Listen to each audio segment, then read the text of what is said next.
ভারতের মণিপুরের ২ মন্ত্রী এবং ৩ বিধায়কের বাড়িতে হামলা চালাল উন্মত্ত জনতা। পুলিশের তরফে জানানো হয়েছে, শনিবার সেই রাজ্যের রাজধানী ইম্ফলে বেশ কয়েকজন প্রশাসনিক আধিকারিকদের বাড়িতেও হামলা চালানো হয়।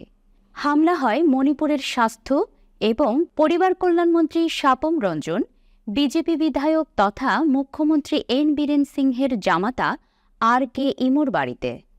হামলাকারীদের দাবি, জিরিবাম জেলায় ৬ জনকে খুন করায় অভিযুক্ত যারা, তাদের ২৪ ঘণ্টার মধ্যে গ্রেফতার করতে হবে।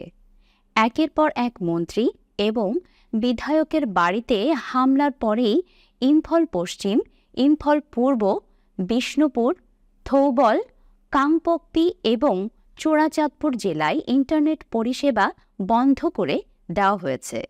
নিরাপত্তাগত একাধিক বিধিনিষেধও জারি করা হয়েছে। মণিপুরের জিরিবামে কুকি জঙ্গি এবং সিআরপিএফ জওয়ানদের মধ্যে গুলি বিনিময় হয়।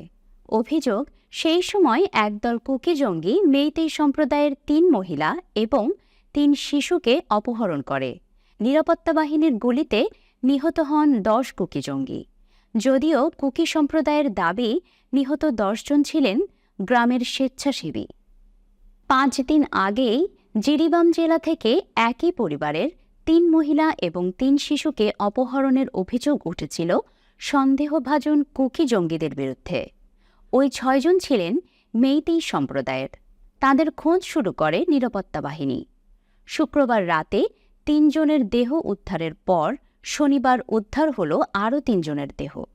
দেহগুলি এখনও শনাক্ত করা যায়নি, তবে অনেকেরই অভিযোগ, অপহৃত ৬ জনের দেহ নদীতে ভেসে এসেছে।